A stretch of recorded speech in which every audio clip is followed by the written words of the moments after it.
Good afternoon. I'm George Latimer, Westchester County Executive. It is Tuesday, June 6th, and welcome to our weekly update of Westchester County issues.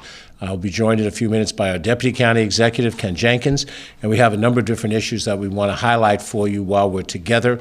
We're going to talk a little bit about the importance of what this date in history means, D-Day, back in 1944, when brave men defended democracy in the Western Hemisphere and landed in Europe to free them from the grip of Hitler and Nazism. We're going to talk much more practically about things that are closer to home. The state legislature has passed a very important bill. It's called Guardian ad litem. We'll explain that to you. We'll highlight that we at least tease out that we have an upcoming convention here in White Plains at the county center and also at the Marriott and the Sleepy Hollow Hotel for veterans all across New York State, the State Department of New York, American Legion Convention, and with it comes a major concert to honor our veterans. We'll talk about a park and read program that we have that's coming this summer, and Rosie Finizio from our team will outline that program, give you a full update with Ken on all of the parks events, and they are plentiful now that we're in the middle of the spring and heading into the summertime. Give you a little update about what we're going to talk about later this week with our bus fares. We'll talk about heritage festivals, our migrant issue, which is very much on people's minds. And our leadoff is our municipal partner speaker. Every week we have someone from one of our local governments come and join us. The most frequent guest that we've had here is the mayor of the city of White Plains, Tom Roach. Because Westchester County headquarters is here in White Plains, we have a uniquely close working relationship. Tom and I are at a variety of different events together, opening this and opening that. This is a city of 60,000 people. It is a growing urban environment. It has a nightlife. It has transit-oriented development that's happened over the course of the last number of years, and that has brought a lot of new residents into White Plains. There's a vigor and a vibrancy in White Plains that, frankly, I hear about when I travel different parts of the state, and they talk about White Plains in a very prominent light and a very positive light. So the mayor is with us here. Tom has served as mayor, and I believe this is his third term. And he and the Common Council deal with the multiplicity of issues that you might expect would happen in a local government, including some things that we didn't plan on when we took on these responsibilities. But I'm very happy to have him back here to give you an update on things that relate to the city of White Plains. The mayor of the city of White Plains, the Honorable Tom Roach. Tom, thanks for being with us today. Pleasure to see you. Thank you, George. And I'm really happy to be with you today. And yes, I come over quite a bit because it's a very short commute. It only slows me down because when I cut through the park, a lot of people want to talk to me about different issues. So, but that's always a pleasant thing. We enjoy our working relationship with the County of Westchester. The county executive and the deputy county executive are always available to us whenever we need help, and throughout COVID, but at any time. And the county executive touched on the asylum seekers issue, and I can tell you that when I got my notification that asylum seekers were going to be housed in White Plains, within a minute, I had a text from New York City. Within a minute, my phone was ringing, and it was the county executive on the phone to talk to me about it. We are very focused on sustainability in our city, very focused on green energy. We have the biggest municipal solar installation in the county. When it was built, it tripled the solar generation in the county, and it continues to generate right now as we speak a lot of energy, about to electrify about 700 homes in Westchester County. We recently received bronze certification from Climate Smart Communities, which is something that was a long time coming, only because we had done a lot of things before the program was in place. And in the strange quirk, you did not get credit. So we did our LED street lighting in 2014. Some communities are just doing it now. They would get credit, but we don't. But that changed, the rules changed, and so we were able to achieve that, which is something that we're very proud of. Our residents appreciate it, and our taxpayers appreciate it, because we earn a little over $1 million a year from our solar installations. We are growing fast. We have a lot of new buildings going up. The most recent to open was the Mitchell, which is on the corner of the Post Road and Mamaroneck Avenue. And that is, I think they did 100 leases in 30 days, which is a tremendous rate. We have others coming online soon. And when people ask me about a project that's not moving forward, I sometimes joke, well, all the cranes are busy in other parts of the city because no one wants to talk about the ones that are actually going. So we have a lot of that going on, and as I think most people are aware, there is a housing shortage in this region of the state and really throughout the state and throughout the country. I just came back from the U.S. Conference of Mayors, and a lot of the issues that used to be limited to our region are now nationwide, cost of housing and availability of housing. So these projects, which provide affordable housing and provide market rate housing, are an effort to mitigate the price increases because the demand is so high. So something we try and do every day, get up and see how we can make things better. And as the county executive indicated, some days you wake up and you have something you didn't anticipate, but that's comes with the job. And so for me, when we get a call and someone says asylum seekers are coming or any of those other issues, our focus is working with our partners to do the best we can for the people involved. And that's what we're trying to do with those who are now in our community as of Sunday. We've already had a meeting with the City of New York reps and their contractors, as well as some of our local, I put together some of our local nonprofits, and it was a tremendous meeting, and we're going to work together with them. There's going to be no impact on city services whatsoever. These are people that are here. They're fleeing things that were really rough, as most of our ancestors did, and they're in our community, and we're going to work to make their time here productive and pleasant, and make sure that they have the dignity that they deserve. So that's what I have to say today. I could talk about White Plains all day, but that's not the point of this. So with that, I'll toss it back to the county executive. Thanks very much, Tom. Appreciate it. Tom Roach, the mayor of White Plains. We're working on a variety of things together, and in the weeks to come, some of those initiatives will be announced.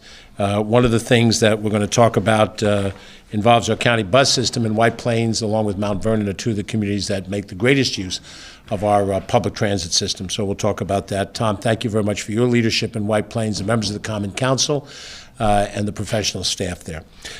So a few things we want to touch on as we go forward before we bring up our next speaker. Let me mention, as I said at the outset, that today, June 6th, is a very important day in American history. It is not set aside as a day as many others are, but today is the 79th anniversary of D-Day, and that is the day that Americans and Canadians and British soldiers stormed the beaches of Normandy, Omaha Beach, Utah Beach, to liberate Europe from the hands of the fascists who ruled at that time.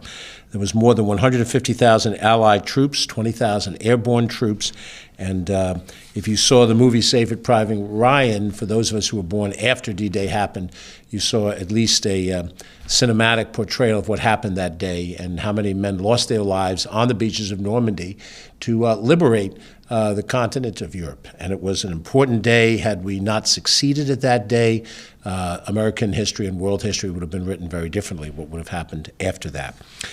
It's important for us to remember days like this so that we understand that the troubles we have today are not the first time that we face troubles. And we have all different kinds of issues. We have economic issues. We have social issues. We have issues that divide us as a nation. We were very divided as a nation, if you know your American history, before we entered World War II. The bombing of Pearl Harbor brought us into the war, but before that it was a source of great argument and contention here in the United States as to whether or not we should participate in a second war in Europe, and in this case a worldwide war, because there was an Asian front in the war as well. But for those men who served, some of whom still remain with us, and for those who lost their lives that day or in the surrounding days, this is a sacrifice that goes on forever. And we do well not only to remember on Memorial Day and Veterans Day, but on Flag Day and on Gold Mother's date, when we honor the mothers of those individuals that died, and on a day like June 6th, which is an important day. And we want to thank, once again, that generation of Americans. They're called, as a generation, the greatest generation. My mom and dad were part of that generation, Ken's as well, and most of us that recognized that that generation went through a Great Depression. They went through a world war, and then they built a brand new America in the aftermath of that, almost in the same way that there was a brand new America after the Civil War. So we remember that today. Tied into that, we're very fortunate in White Plains and Westchester County to host the upcoming statewide convention of American Legion veterans from the various American Legion posts all across the state of New York. It's called, in American Legion language, the Department of New York, but it is all of the various chapters, branches, if you will, of the American Legion. We have many posts here in Westchester County and the different municipalities. We just finished with Memorial Day, and I had the pleasure of being at many of them, Post 90 in Mamaroneck, Post 347 in Larchmont, Post 1097 in Armonk. I know pretty much the numbers that correlate to the communities. And all of those individuals have served the nation well, not just for those who are still with us from World War II or Korean experience, but those in the Vietnam experience, and those who have fought since then. We lost lives in Grenada. We lost lives in the Middle East, first with Desert Shield, Desert Storm in the 1990s, and then again in Afghanistan and Iraq, and at any time around the world where men and women now are in uniform. With that thought in mind, the hosting that American Legion convention, which will be done at two of our major hotels, Westchester Marriott and the backup at the Sleepy Hollow Hotel located in Tarrytown, will be coming up in July, and there'll be a lot of activity around that convention. We're very happy to host it. Usually it's hosted in other cities across upstate. And then on that Friday night, which is the night before the last day of the convention, in general, we intend to have a freedom concert at the Westchester County Center. We've reopened it back in February. It's there for lots of different uses, and we're very happy to have that available to us. We have some top-name entertainment that's going to be there, of maybe my generation or my parents' generation. Tony Orlando will be performing. There's others. Next week we'll give you a full update on it, but we think that's going to be an important tribute to our American heroes, and we wanted to remind you of that. Put it on your calendar. Friday, July 21st at 7 p.m., Westchester County Center. Ticketmaster will be handling ticketing for those who are interested, and we're certainly going to have some of our key veterans join us as our guests to be part of that fun event. So put that on your calendar. That's coming up. And even though many of the people watching this, myself included, were not around for D-Day, for those who were on the beaches that day or landing in the hedgerows of France, let us remember them today in our thoughts and our prayers. Moving to a few other issues. Right now, the New York State Legislature is closing out their legislative session. They expect to close their operations business on Friday. Having served in both houses up there, it may come on Friday, it might come at another time. But our good friend Andre Stewart-Cousins, who's the leader of the state Senate, and our friend Carl Hastie, who's the Assembly leader, he has the district directly south of the city of Mount Vernon in the northeast Bronx. And so both Speaker Hastie and Majority Leader Stewart-Cousins are trying to work out arrangements, getting to closure on a number of wide-based statewide issues. We have some local issues that affect us here in Westchester County, and every municipality has some local home rule bills that are at hand, and this is going to be a very busy week up there. They'll be getting calls, advocating a host of different priorities. We have a couple of priorities on our Westchester agenda, but I wanted to just take this opportunity to thank the state legislature, particularly our delegation, in the passage of a bill that may seem a little strange by its name. This bill indemnifies those individuals who were appointed through a court system, through our Westchester County court system, to be guardians ad litem for those individuals who are in a court setting and they need a guardian to help them get through their experience in court and then to some extent in their experience of life. Generally speaking, the people that need a guardian ad litem are people of a certain age, generally senior citizens. They may not have the capacity to make certain decisions for themselves anymore, that they might have done so in their younger prime years. And the Guardian ad litem program involves people that come in and help assist those seniors get through the court experience and other elements of it as well. It's fairly complicated. The program has been in New York City for a while, and the Westchester County courts, under the leadership of Justice Ann Minahan, who is the 9th Judicial District. That district covers Westchester, Putnam, Dutchess, Rockland, and Orange counties, has highlighted this program, the Guardian ad litem program, as a way to assist access to justice for people who are older, people who are poor, and to a great extent, people of color. So this is a step forward, we think, and by having this in the court system, it's not created by the county government, it's created through the court system, but the county has stepped forward to help implement it, and as part of that implementation is state indemnification, so that those guardians can be appointed and serve and not necessarily fear that they will be subject to some future court action that might occur should circumstances warrant it. So we're very appreciative that this bill, which came up a couple of months ago, it was highlighted by advocates within the court system and outside the court system. We were able to be supportive of legislation. State Senator Shelley Mayer in the Senate and Assemblyman Nader Sage of Yonkers in the State Assembly carried the bill. We had unanimous support from all of the members of our delegation, and in essence, Westchester County was given the same authority that was already given to the City of New York to have state indemnification of those guardians. Deep issue. If you have some interesting conversations that you want to have on it as you see this presented, you're welcome to give us a call at 914-995-2900. You can ask for me, and we'll channel you to the person who can answer if you have some in-depth, detailed questions. But this would not have happened if it was not for the leadership of Senator Mayer and Assemblyman Sage, and I want to publicly thank them. We have other issues that are still being resolved. We're working out details of issues. We work with our local government on some of these issues. Mayor Roach and I have had some conversations over the last few weeks to hammer out on a different issue, something that was productive, and we were able to come to closure on it. We've worked with other mayors, Mayor Mike Spano in Yonkers, Mayor Noam Bramson in New Rochelle, Mayor Sean Patterson Howard in Mount Vernon, and then some of the municipal officials in some of the towns and villages. I also want to thank very much for their work from our team, Steve Bass and Copernicus Crane, who are with our intergovernmental team. Steve is the director of our intergovernmental services, and he helped honcho much of the effort made to help get this passed. And we had tremendous assistance from our county law department under the leadership of County Attorney John Nona.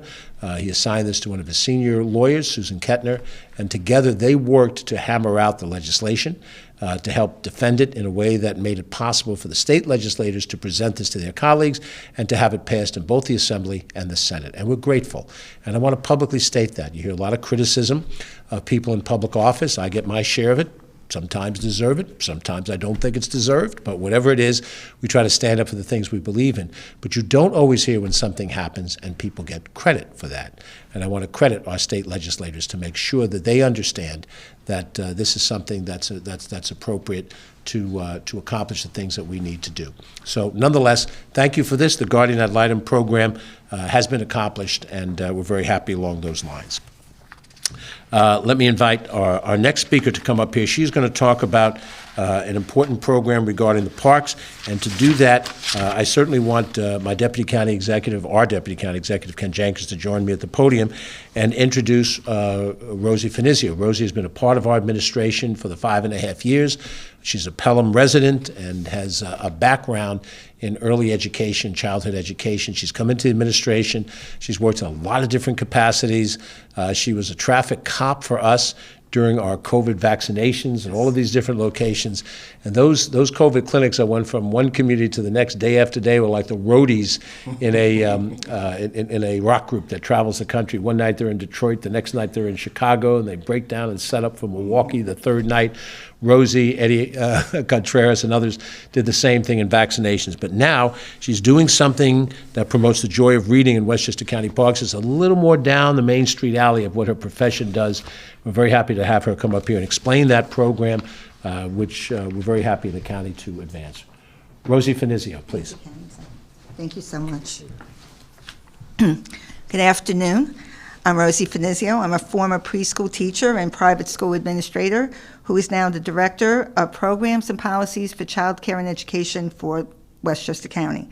To begin with, I'd like to thank the County Executive for supporting our Park and Read program, which will give children and their parents the opportunity in a beautiful setting to listen to quality children's literature read aloud. The county is partnering with the Chappaqua Children's Book Festival to present this program, which will be held in 5 of our county parks for 5 weeks, 4 days a week from 11 to 11:45. The program is free to all county residents, but children will be required to have an adult accompanying them during the program's duration. The program will be presented in English and Spanish and is geared to children from 3 to 6 years of age. Research has shown that simply reading to a child 20 minutes a day is an absolute game changer in the life of that child. Children who are read aloud to do better in school. They learn coping skills. They're inquisitive. They're excited about exploring new opportunities in life and in school. Again, I'd like to commend the county executive for providing Westchester kids with the chance to be exposed to well-written children's literature and all that it has to offer.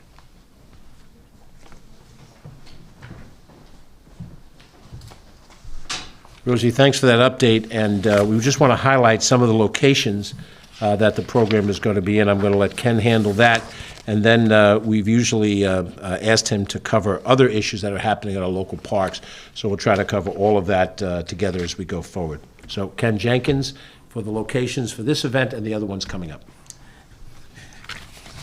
Thanks, George. And it's certainly definitely an exciting program that is going to be able to take place. And it starts again in our 5 parks, 5 weeks, as Rosie Finizio just talked about. It's really exciting. It's going to start on July 10th, from the 10th through the 13th at Wilson's Wood Park. Then we're going to follow that up the following week in Glen Island Park in New Rochelle. So that's July 17th through July 20th. Then July 24th to 28th at Tibbetts Wood Park in Yonkers, and followed by Saxon's Wood Park in Mamaroneck from July 31st to August 3rd, and it will follow at the end at Kensico Dam Plaza from August 7th to August 10th. And once again, those are going to take place Monday through Thursdays, again, starting from July 10th, and you can get that information right off of our parks website, and I'm sure that they're putting that on the bottom of the screen, but it's from 11 to 11:45, and what Rosie said, which is extremely important, that it is free to all county residents, but it's not a drop-off, right?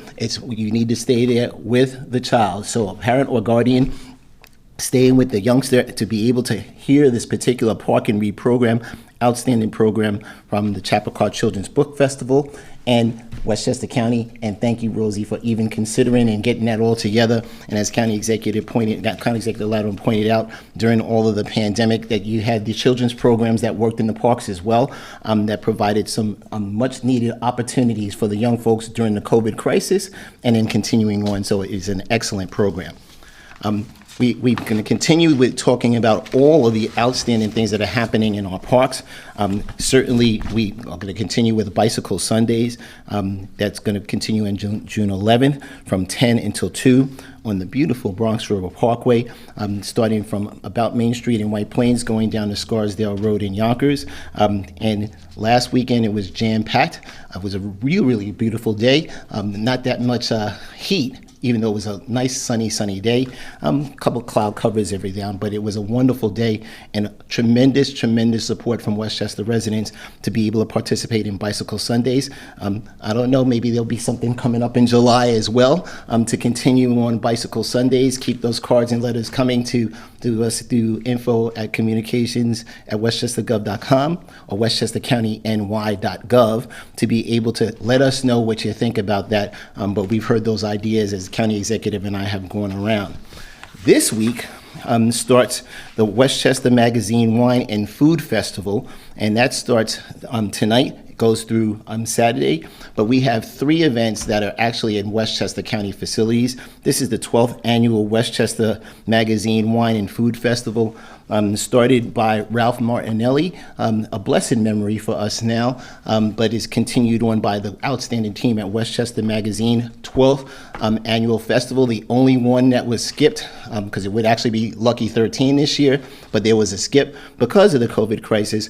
But there's about 7,000 to 8,000 people that will participate through the Westchester Magazine Wine and Food Festival. And those 3 locations in the Westchester County Park System, in that partnership, starts on Wednesday, which is the party on the pier, which again, we remind everyone all the time, Playland Park belongs to Westchester County. And after the county executive's work through that and making sure that we invested over $150 million into our park system at Playland, to make sure that that particular opportunity, Party at the Pier, that's the first evening, which is Wednesday night. Tonight is going to be at Crabtree Kills House, and you can see all of these things at Westchester Magazine's site online to be able to see the other wine and food festival events.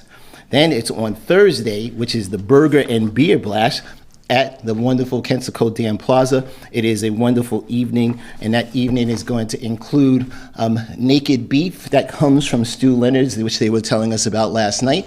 Not that there will be anyone naked, it's the beef that's naked, and it's grass-fed and organic, etc. And that's why that is. But some tremendous opportunities from our local beer makers that are here in Westchester County, and again, that's going to be a wonderful opportunity. There's also the shake-off on some additional some challenges on some drinks that are made on hand. So it's a good opportunity there, again, at Kensico Dam from 6 to 10 p.m. on June 8th.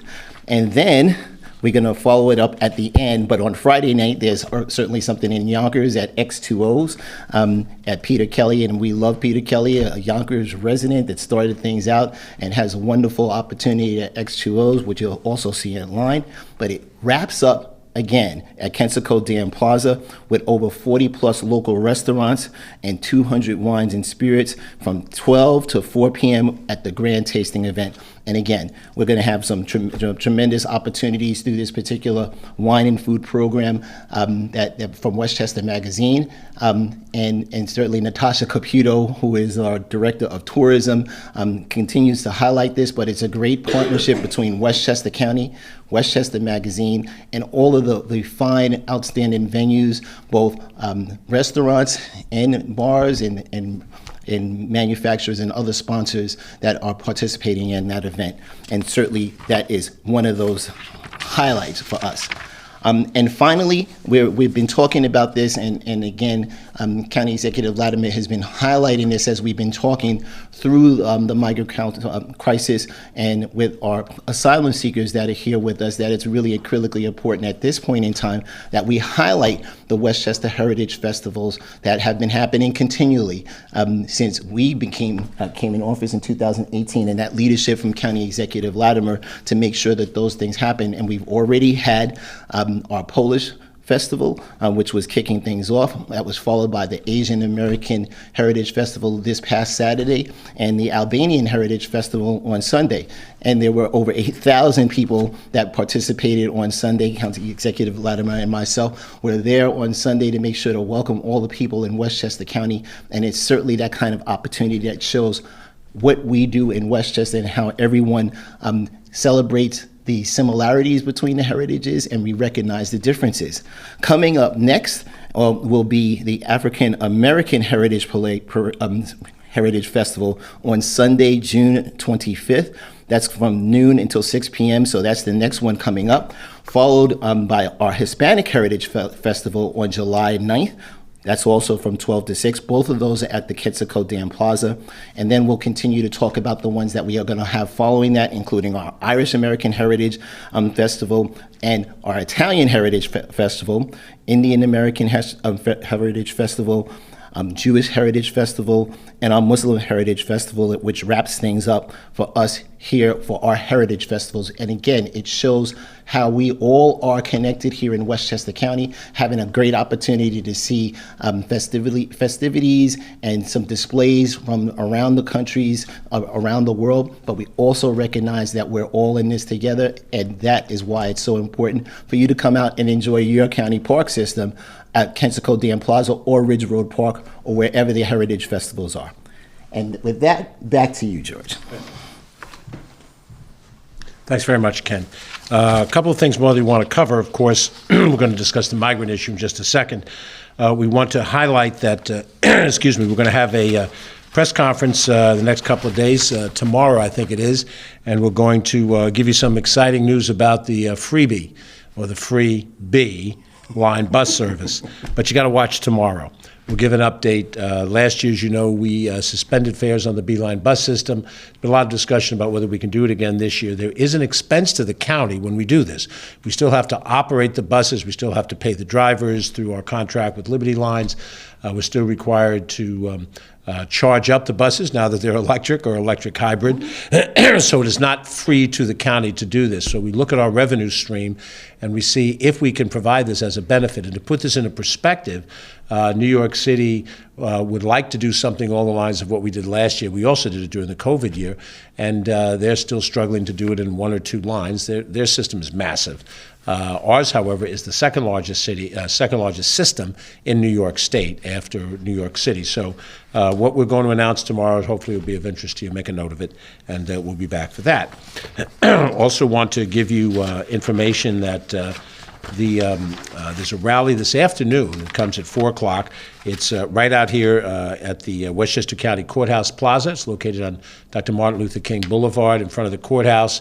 There's a bridge that takes you into the main county office building, so it's right out there in a large area. There's a statue of the Reverend Dr. Martin Luther King that's based out there. And this rally is entitled Gather Against Hate. This is where all of us come united to talk about how much we have in common, how much we have to work together, and how much we all stand together against hate in any of its forms. It's scheduled for 4 o'clock this afternoon until 5 o'clock. The weather looks good, so we expect to have a good turnout. And we invite anyone who wants to attend to please attend. And obviously within the spirit of cooperation and brotherhood, we meet together not to criticize, but to show our unity in a positive light. Coming up in a couple of weeks, on Thursday, June 29th, at 6 o'clock, I'll be giving the annual State of the County message. Ours is about the last of the State of the County or State of the State, State of the Union messages. It's almost 6 months after everybody else does it. But there's been a lot of things happening, and so we think a mid-year State of the County probably is a better picture of where we are as a county government, and I'll be happy to deliver what we believe is important. Keep in mind that a state of speech, whether it's at any level of government, is generally the executive giving an update to the legislative body. It's not just merely a public setting. Ken and I had this discussion 6 years ago when we sought leadership in this county, and we indicated that we thought that the State of County message should be in the legislative chamber, directed to the legislative body, and at the same time broadcast broadly so that everyone can see what you consider those priorities, because the legislative body is the one that gets opinions from the communities and then decides whether or not to support the initiatives that come from the executive branch. As you well know, both Ken and I, at various times in our career, have chaired the County Board of Legislators. But there's a separation between the two entities, and there's a cooperation between the two entities. And you see, in Washington, D.C., the challenges of cooperation. It can be hard to come by because of the differences in political parties. But even within a political party, there's not automatically an agreement between individuals over what to do. And certainly we've experienced that in our political party, that nothing comes easy. So you have to work through on the merit what it is that you intend to do, and I hope to lay out both an example of what we have done to this point, 5.5 years into this administration, and what we intend to do over the course of the balance of the next year going into our annual budget, which is usually a late fall, early winter delivery of the budget, and then adoption by the legislature before we start the new calendar year. And obviously there's lots of things to talk about. So that's coming up as well.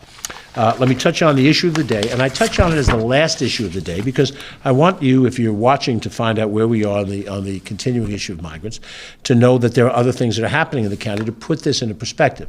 We have a $2.3 billion budget. We have roughly 4,500 employees of the county.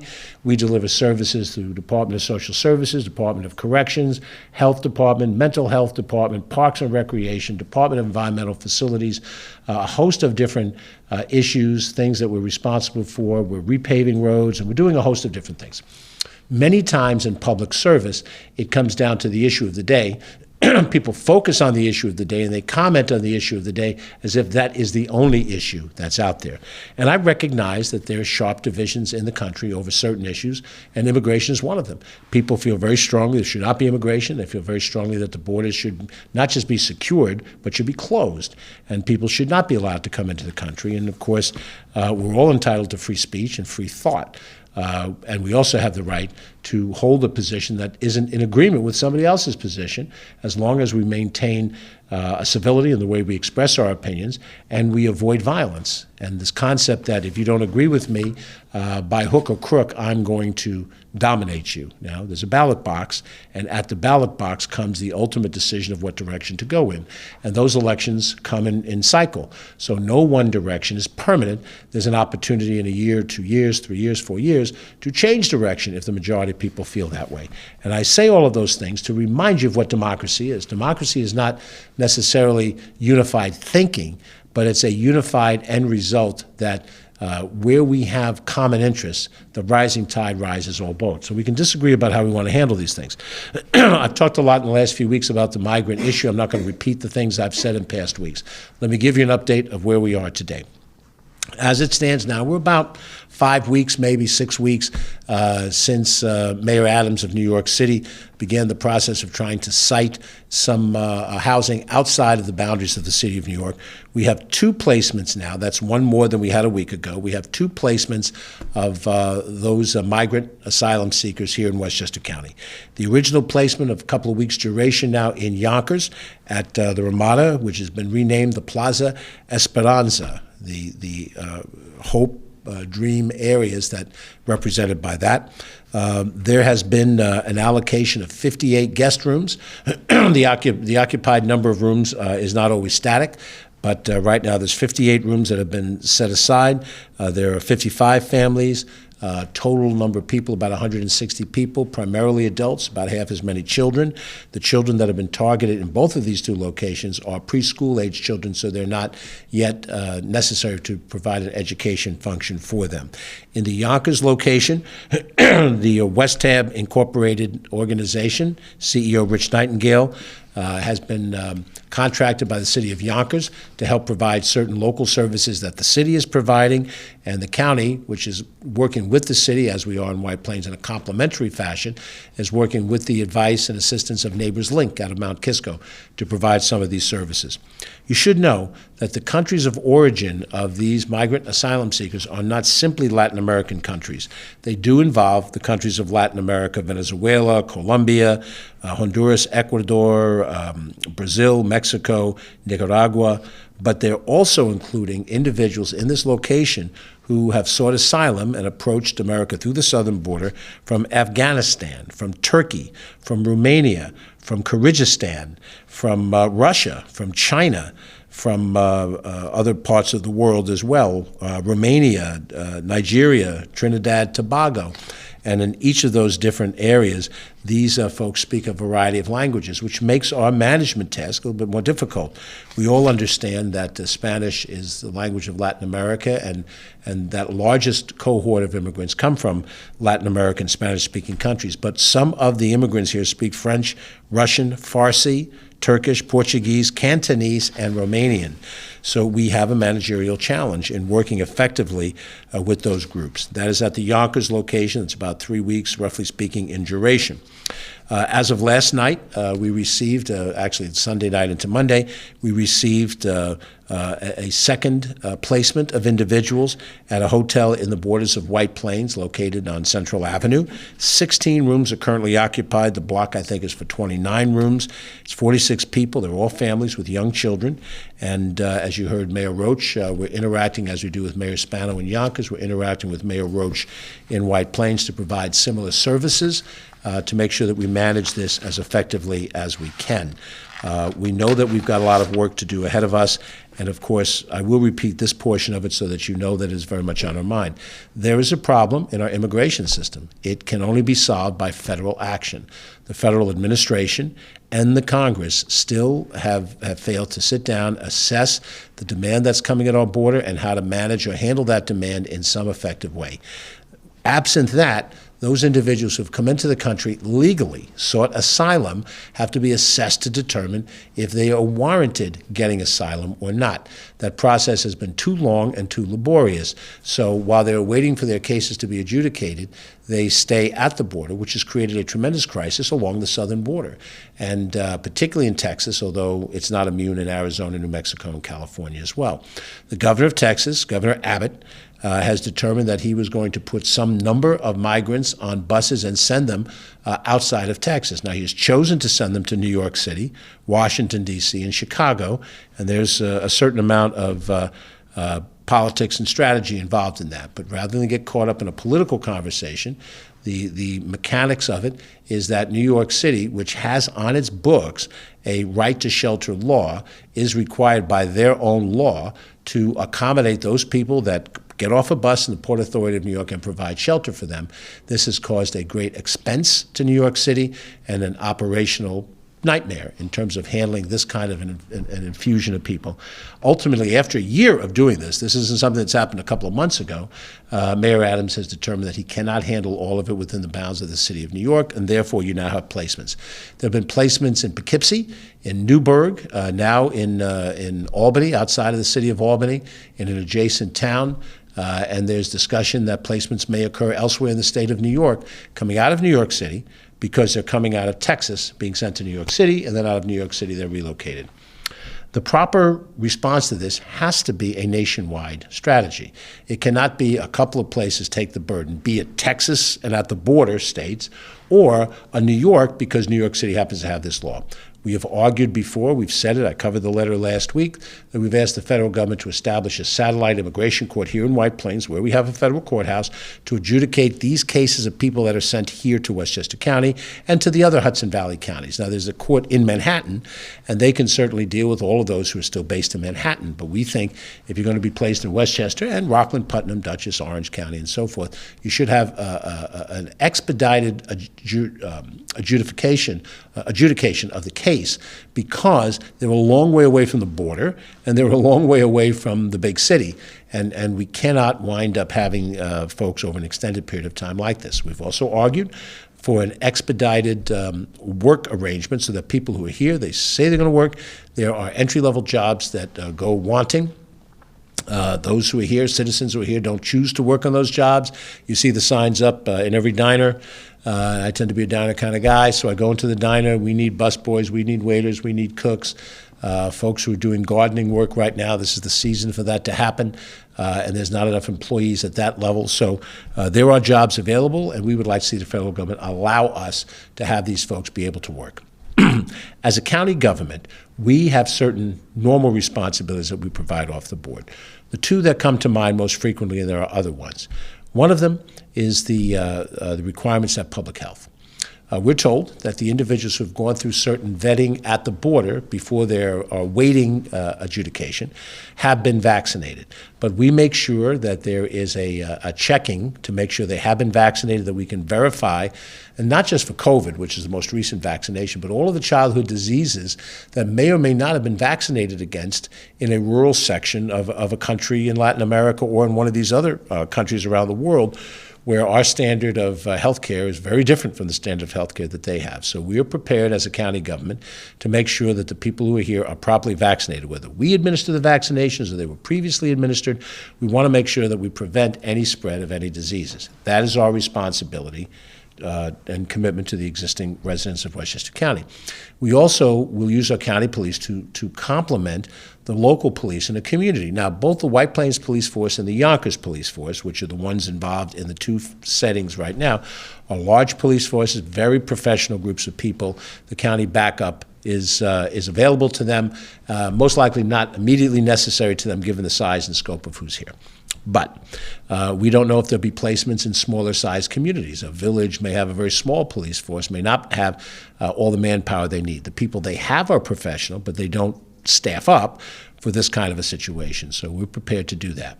Why do we do these things? Because the most common concern expressed by people who express a concern that isn't ideologically based is they're worried about spread of disease, they're worried about are these people working, they're worried about are these people going to commit crimes while they're here in our communities. Aside from what I might think, that these people who are seeking asylum did not come into the country illegally. They did not disappear into the American underground to do criminal behavior. They are tracked by the government.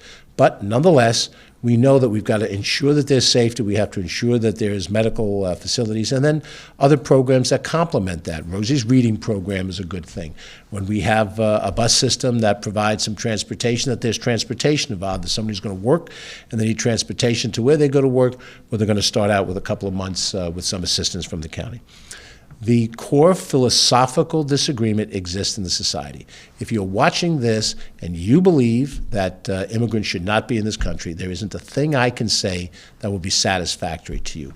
I understand that. I'm not going to argue with you because we disagree. We disagree. And I've been given the responsibility to run this county government, not once but twice, and I intend to run it with a practical mindedness, the same practical mindedness that I showed in my 20 years in a business career, in which I was responsible for producing result in a corporate setting and had no opportunity to argue ideologically with my superiors, but I had to produce a result, and I did so during that 20-year career. That is the attitude I take into this. But I recognize that people have disagreements, and you can resolve those disagreements at the ballot box when it's time to vote for the President of the United States senators, and the Congress members, all of whom have the policy-making responsibility on immigration. This is their prerogative. They hold that prerogative very closely. They don't want states and communities making up decisions along these lines. Let me be clear, for any of you who might use the language about sanctuary county, we are not a sanctuary county. We said so specifically in legislation. We are not saying, come here, you're safe here no matter what you do. No, if you're here, by whatever circumstances bring you here, you're going to need to follow the law, and we will enforce the law. And we will enforce it without favor or fear to any individual. We expect you to follow the rules of our society while you're here. But if you follow those rules, if you work hard, we do not hate you intrinsically. And that may be an area where someone who's watching this breaks faith with me. They see people somehow as an other group of people. And it's been mentioned, Tom mentioned it briefly, it's been mentioned before. There was a time when people who in my family came here from other countries were viewed as the other. And do not kid yourself, do not whitewash history. Do not tell yourself that 100 and 120 years ago, if you have immigrant stock, that the immigrants in your family were welcomed here. They were not. They were hated.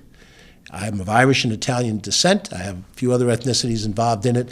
I can't speak for the experience of Asian Americans in this country. I can't speak for experience of people who've come to this country who are Jewish from Eastern Europe, but I can speak for my own family. My ethnicities were hated when they came here. They were treated prejudicially. Over 100 years, they've been accepted into the American society because those immigrants accepted the rules, followed, worked hard, got education, followed their career to the greatest extent. There were criminals in the immigrant populations of those days, and there may certainly be some criminals in this one. But we do ourselves a disservice to try to separate based on how we feel or how we're told to feel by whatever media we consume, that somehow this particular group of immigrants are uniquely dangerous to America. They are as dangerous to America as every other group of immigrants have been dangerous to America. And if you disagree with that, I respect that you disagree with it, but I feel that strongly. And my life experience has proven to me that I have met people who have come here from other countries, and they embrace the American beliefs of free speech and fairness and hard work and dedication to making the lives of their families better. And it's on that basis that we try to manage the situation. I have no executive orders to write. Those executive orders are on the verge of being rejected by the federal court. And I think I'm the only county executive in the state that didn't issue some version of an executive order. And you will find in a short period of time that my strategy turns out to be the legal strategy. Not because I'm particularly uniquely smart, but we apply a practical standard of management, business management to this issue, as opposed to the ideological standard, which is, we don't want these people here. Do anything you can to keep them out of here. There is a macro problem. It has to be addressed at the federal level. At the level of the county government, we have to manage it. These two settings may not be the last two that we have. We have managed 1,000 immigrant children in this county just 5 years ago. They were placed here by the Trump administration at the time that the Trump administration were removing children from families that came to the border. You must remember this. And they kept the adults at the border, and they placed the children in other parts of the country. I have no idea if those families have been reunited. But 1,000 of those children were placed in Westchester County by the Trump administration, and we managed it. There wasn't a lot of criticism in the public at that point in time. I guess it didn't reach the particular media outlets that are the ones that sort of gin up the criticism. Whatever.